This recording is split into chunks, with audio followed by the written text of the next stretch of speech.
You're listening to a podcast of Reelblack Radio with Mike D and Steph Renee. Fridays 11 a.m. till noon on 900 AM WURD and 900 AM WURD.com. This history is certainly one of the ways that I know we want to bring in today's edition of Reelblack Radio. Mike Dennis is in the house. Good morning, sir. Hey, Steph. You got your Donny Hathaway hat on today? Yeah, well, this was my great aunt's hat. Okay. So while it is reminiscent of the Donny Hathaway Applejack, it is feminine style. Thank you, sir. Okay, all right. Okay. I'm just Ashe. But you know, I love 70s gear. If I could wear 70s gear every single day, I would. That's what's up. We have a great show. A lot of two guests coming up, and we're also today's the day that Kevin Hart's concert film, highly anticipated concert film, comes out today. Yeah, well, it's not just a concert film though. He's got all kinds of Bond-like interludes in it, right? Yeah, at the beginning. Yeah, we'll talk about that in the second half. Also, The Accountant with Ben Affleck. You're gonna have to convince me on that one. But we also have guest in studio. Yes. Please introduce her to our listening audience. So with us, we're talking about tradition. I think in terms of breaking tradition, we for centuries, I guess, ballet has been relegated to a very specific body type, a very specific ethnic quality.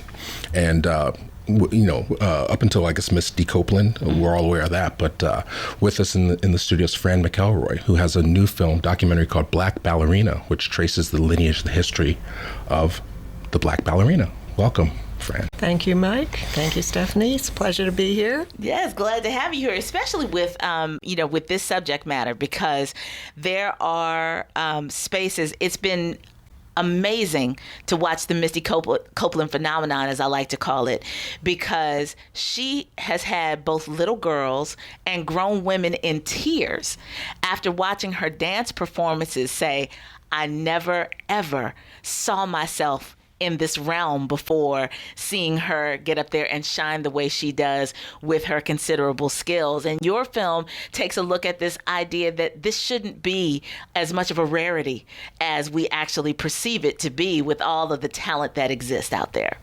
Well, in fact, it's not the rarity. You know, I think to the credit of the promotions, Misty's promotions people, they've presented her, placed her very appropriately as sort of the one and only, and I think we know that's not the case. And Black Ballerina tries to address that by bringing and focusing on some of the other Black ballerinas, both in the past and working today or wanting to work today.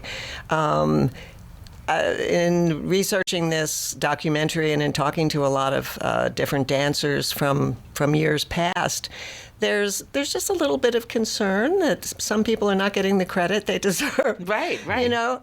People like Lauren Anderson, who was with the Houston Ballet and was, I believe, the first prima ballerina of color with that company, and a superb dancer. Unfortunately, she's not in the film. I mean, she was not interviewed for the film, just partly because budget reasons we couldn't get to Houston. But then we spoke with people like Dolores Brown, who was performing as a ballerina back in the 50s with the New York Negro Ballet. Raven Wilkinson, yes, another of our characters. These women, by the way, are all in their 80s. Yeah, and are stunning. Truly remarkable. They are truly remarkable. Dolores, she's my role model. She works out. We won't get on that, but she's truly a role model. Now, was she the first ballerina, or was she's just one of the oldest surviving? Well, she is one of the oldest surviving. Depends on how you define the first, I guess. Raven Wilkinson was the first ballerina of color with a major American ballet company, which was the Ballet Bruce de Monte Carlo. So in a way, she, some people would consider her the first. Then there was Janet Collins, who was not focused. We didn't focus on her in the film. She deserves her own documentary. But she actually was performing with Metropolitan Opera Ballet, I believe even prior to Raven. I'm not exactly sure of her dates. So what inspired you? What was the impetus for making this film?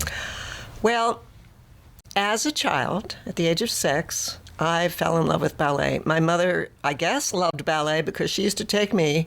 And there weren't that many performances at the time. There were occasionally an international company passing through Philadelphia, largely from Britain. And my mother took me. And I guess I fell in love with it. And when I was about 6, I started ballet class.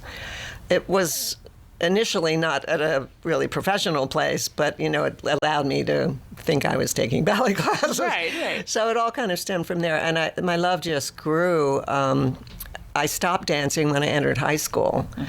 And I resumed as an adult, taking 2 classes in the evenings at the Pennsylvania Academy of Ballet in Narberth, when I started working on the documentary called Mirror Dance, which was about Cuban ballet. But why this particular subject appealed to me is that not only did it deal with ballet, which I love so much, but it just struck my fairness chord, which is very deep in me. And I think that came from my growing up in a family that cared about people, and my schooling. I was educated by the Sisters of Mercy in Marion, and they really drum that into you, social justice and fairness, and everyone deserves an opportunity. So 2 impulses kind of came together in this subject. And then meeting all of the incredible characters. I had met Joan Myers-Brown, of course, before, but Dolores and Raven Wilkinson, and then some of the younger dancers, Ashley Murphy from Dance Theater of Harlem, Virginia Johnson, who runs Dance Theater of Harlem. I mean, these are just remarkable people. Yeah. And there they are in the film. So, I encourage people to try and see it. And well, one of the things that I'm so glad that the emphasis that we're having a national emphasis on dance now that I don't think we've seen in recent years, which is really wonderful to have seen progress. I'm a huge fan of So You Think You Can Dance.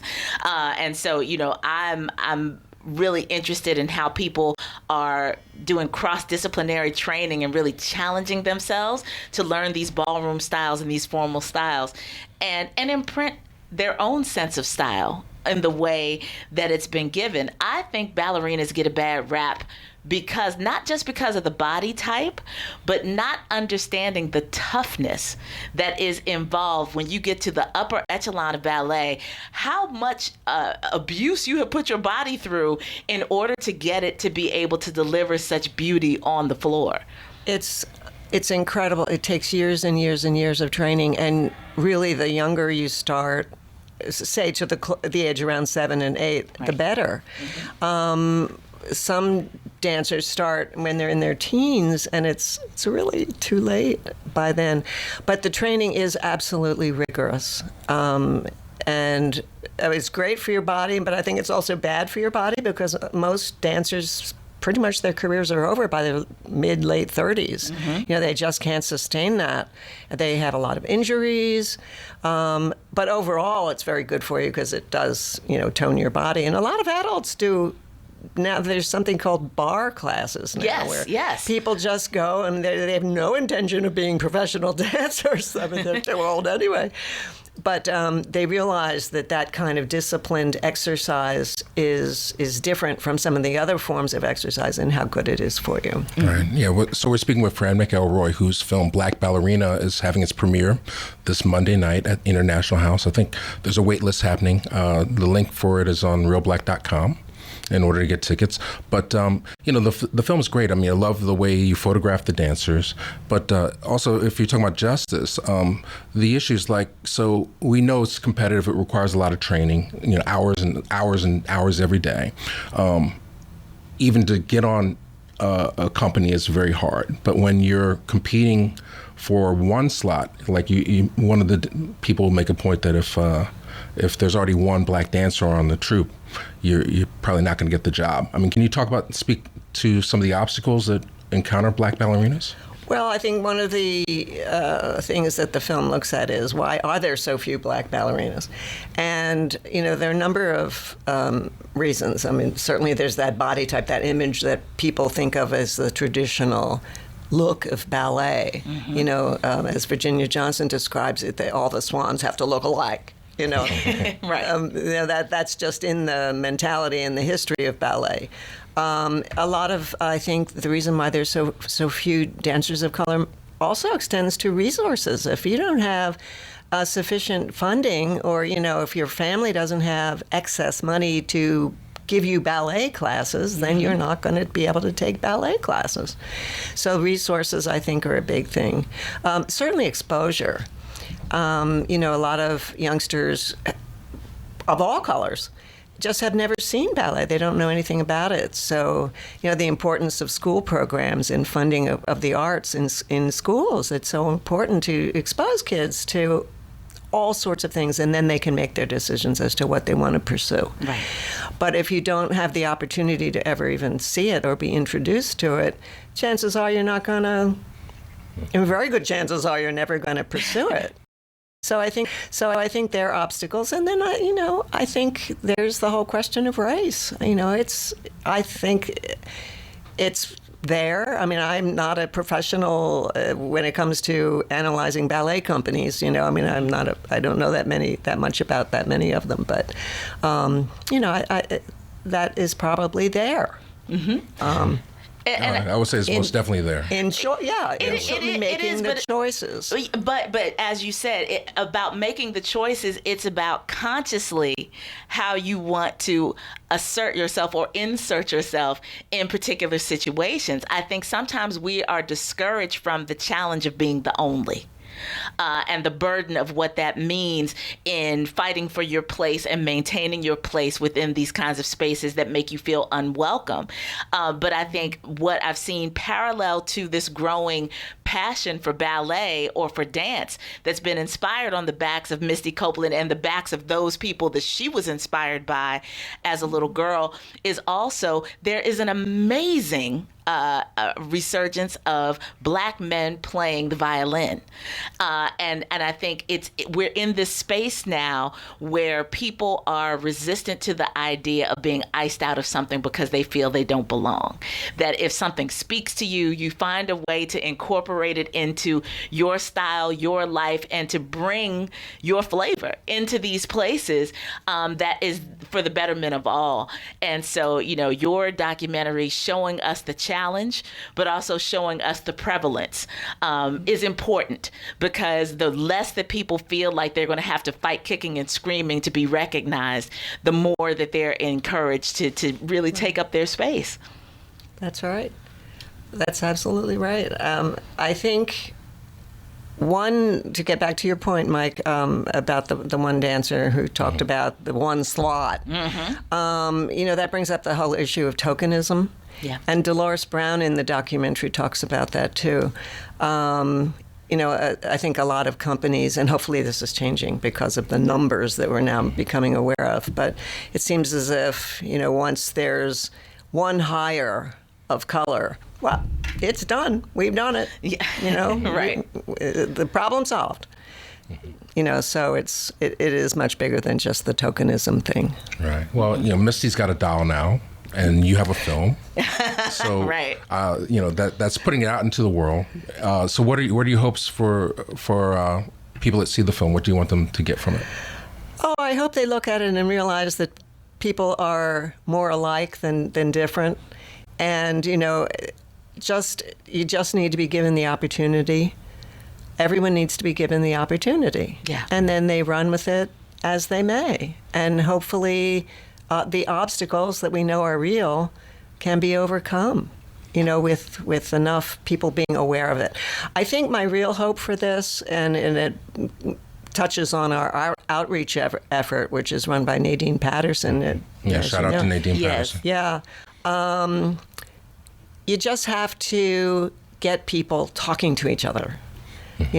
Different types of people, all different backgrounds, different colors, whatever. Get them talking together. I think it would solve so many of our problems just to know people that are not like yourself, all of us. So I think our outreach effort, that is the goal of our outreach effort. And, slowly but surely we're making arrangements with institutions and colleges and schools and wherever, community groups, to show the film and hopefully get one of the dancers to come and talk about it and just get people exposed and talking. I mean, that's my dream for it. Having it on public television is terrific, and we're thrilled about that. There's a national rollout underway. It seems as if October 22nd, a lot of the stations across the country seem to be wanting to broadcast it that night, which is terrific. Great. HYY here in Philadelphia is October at 9 p.m. Okay. And WYBE, also in Philadelphia, is October 26th at 8 p.m. so that local audiences can see it then. Yeah, well, that means we've got plenty of opportunity to be exposed. A lot of people like the theatrical experience, but waitlisting now, right? You said, Mike? Yeah, it was a free screening, so it's pretty much it's completely a free sold out. screening, and it's really sold out. Yay! Yeah, we're very happy and we're thrilled, but I don't want to disappoint people either. Right. So the broadcast is a wonderful follow-up. You can watch at your leisure and in the comfort of your own space. Right. But yeah, it's very exciting. Yeah. There's been a nice response to it. And the website, Twitter, all that good stuff? The website is blackballerinadocumentary.org. Twitter, and Nadine made me promise I would give you the Twitter, at BLK Ballerina Doc. Okay. Okay. All right. That's the Twitter. Well, that's fantastic. So I'll definitely be there this Monday. So I'm looking forward to seeing it on the big screen. And Well, we I think look Nadine's forward coming to it. in. She for it, is. She Is. it'll She be will a be there. homecoming. So. Her homecoming. But congratulations! I know you've been working on this for quite a while, and 5 years. It's the time is now. Like I said, Yes. The time is now. You're right. I mean, it really is. As you were saying, there's this resurgence of dance, all types, and they can be combined. Yes. Styles can be combined. Yes, fancy that. And so thank you, Fran, for your work, and we very much look forward to having our entire audience experience the film the best way they know how. Hopefully some of them have already signed up to see it at International House, but if not, 2 local public television stations, ladies and gentlemen, will be airing it. Take your time, watch the film, encourage the young people in your home to watch it as well, and understand that we are not blacked out of anything, that everything is available if you're willing to fight for it and if you love it. And that's really, really the name of the game. Yeah, and it's a long legacy of people, and it's so great that you got them all in the film. So thank you. There were lots more documentary filmmakers can get working on it. Yeah, that's it. Take that charge as well. We've got to take our next commercial break, but when we come back, we are going to continue with more ideas, more information about how you can get out and about in and around the city and see these films, be inspired by these stories, and have more conversation about our culture and our history when we continue with today's edition of Real Black Radio here on The Mojo on 900 AM WURD.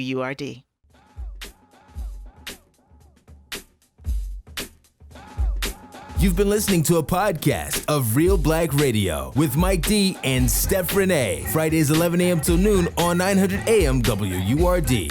And 900 AM WURD.com. Follow us on your favorite social media like Instagram, Facebook, and Twitter for up-to-date information at 900 AM WURD and at Real Black.